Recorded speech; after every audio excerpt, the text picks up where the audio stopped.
A lawyer's pro-revenge on a landlord. Landlords are assholes, generally speaking. Everyone knows that. But if you think residential landlords are bad, they're nothing compared to commercial landlords. Landlords of commercial buildings are some of the cruelest, nastiest people I've ever come across. This revenge tale is about a commercial landlord and how I dealt with him. Back in the 90s, sometimes I'd go for lunch at this restaurant in the basement of our building. The place was called the Vault because it had a massive bank vault that had always been there, dating back to the days before the place was turned into a restaurant. The vault was so huge that they could seat a couple of tables in there, and you could eat dinner surrounded by rows of old, gleaming safe deposit boxes. One day I was there for lunch, and the owner took me aside. "The landlord's driving me nuts," he said. "The landlord drives everyone nuts." I was a subtenant in the same building, sharing space with an older lawyer, Aaron, and the landlord was always causing us trouble. I'd already had a few run-ins with him, and we hated each other on sight. In most jurisdictions, commercial landlords don't need court orders to get you out if you're late with the rent. Instead, they just change the locks, and you find out about it when you show up and your key doesn't work. Every time our landlord had a dispute with anyone, which was often, he'd always threaten to change the locks. He keeps demanding all this stuff for extra rent, and it's really weird because a lot of it's really old. The restaurant owner showed me a letter the landlord had served on him earlier that day. I looked over the demand and read a list of expenses for snow removal and parking lot repair and common area flooring and all kinds of crap going back years. I read it all the way to the end, and there it was, the usual clause saying he was going to change the locks if the tenant didn't pay this and do that. From the wording of the demand, it looks like you've been fighting a while. Why did you wait before consulting a lawyer? I asked one of the lawyers I know, and he said it's hopeless. He told me the lawyer's name. It was a guy I knew with a shitty real estate practice who'd resorted to taking little legal aid cases to keep the lights on when the market tanked in '89. You do something to make the landlord hate you. I asked because this is a bit over the top, even for our asshole landlord. He knows I'm moving the restaurant. I think he's trying to grab as much money as possible before I go. Plus, he's giving me grief over the vault. He won't let you take it with you. Are you kidding? It weighs almost 100 tons, and I don't need it. But the lease says I have to remove it, and that I also have to restore the building to what it was before there was a vault. That would cost a fortune. The asshole landlord says if I leave the vault behind when I move, he'll sue. "Send your lease up to my office and let me look it over," I said. I finished my lunch, and when I got back to my office, the lease was waiting for me. It was just as bad as the restaurant owner said. The lease was a renewal of an assignment of a renewal, the original documents dating back to the shortly after WWII when a bank first leased the place and the vault was installed. Somehow the landlord had suckered the restaurant into taking over a lease that left him liable to remove a bank vault at the end of term. No big deal, I thought. The restaurant can default, and all the landlord can do is sue a shell company, but when I got to the last page of the lease, there was a guarantee clause. The restaurant owner had personally guaranteed the lease, and he was on the hook for removing a vault weighing 100 tons and then fixing the place up. It would cost a fortune. The case was hopeless, of course, that was obvious right away. But then I thought about the asshole landlord with his demands and his threats and his rent hikes, and I asked my brain to do me a solid, which it promptly did. I picked up the phone and called the restaurant owner. "I'm fucked, right? You're calling me to say there's no way out?" That's what my commercial lawyer already said.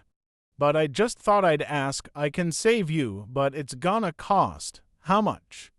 $5,000 in legals and another G-note for the agent. Agent? What kind of agent? Real estate.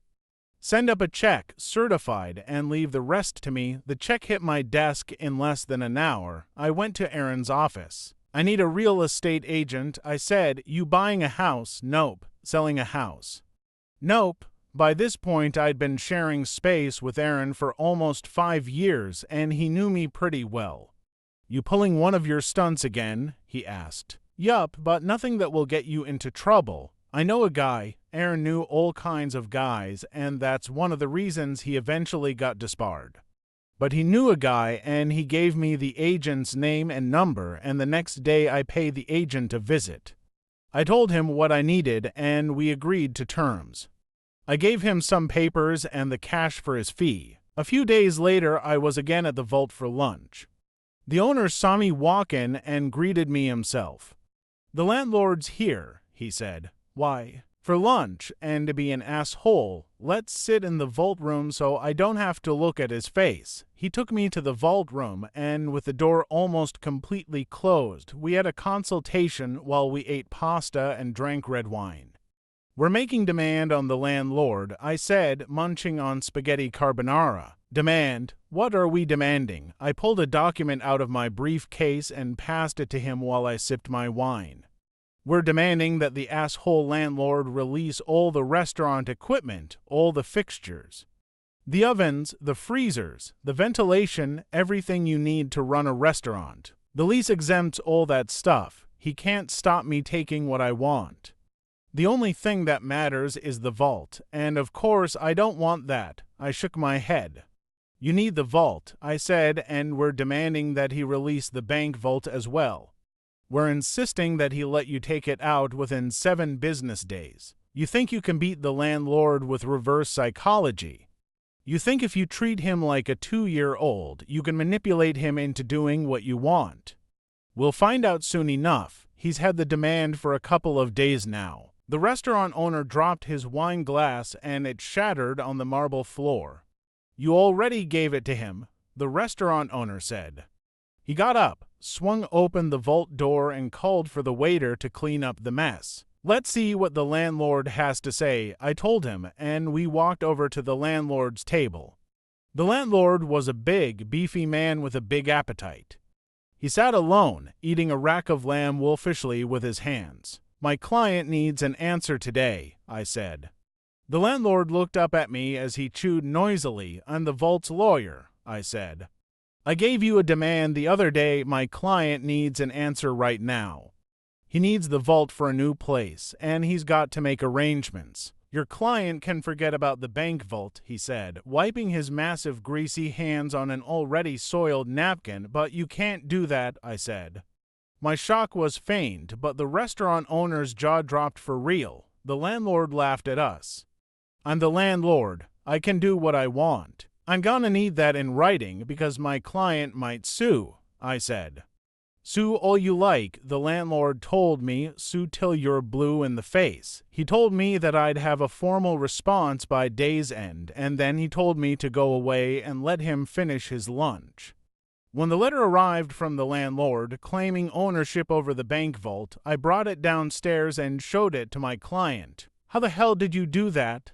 "Trade secret," I said. The following month, the restaurant moved out and the place was empty, and that was too bad because I had always liked eating at the vault. Now the restaurant was in a new location 20 minutes away.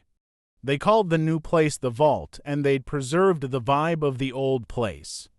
It was very similar, except they didn't have the bank vault. The bank vault, all 100 tons of it, was where it had always been, in the basement of the building where I rented space. I showed up for work a little after that, and Aaron collared me. "The landlord's looking for you," he said. "Oh yeah. What about?" "He's really angry. He said his deal fell through." Deal. He was supposed to rent the place downstairs to a new tenant, a bank or a credit union or something like that. They were supposed to come in to sign a lease, but they didn't show up. "And what's that got to do with me?" I said to Aaron, and I said the same thing again to the landlord when he managed to track me down a couple of days later. "I know you were behind this," he said, his jowls quivering. "I know it was you. That offer from the agent, it was all bullshit. Just a trick to make me keep the vault so that your client could sneak out of the place and leave that fucking bank vault behind. I'm gonna sue. If you're looking for counsel, I think I'm going to have to declare a conflict." I'm gonna sue the restaurant and that agent, and I'm gonna sue you," he stormed off. But the landlord didn't sue. Of course he didn't. He didn't have a contract to sue on, only a vague letter of intent that I drafted, enough to hook a greedy landlord who was used to having his way. The offer he received was non-binding, incapable of acceptance without the signing of a formal lease, which of course never got signed. When I left Aaron's place a year later, the downstairs was still unoccupied, with a sad for rent sign sitting in the window, starting to look faded.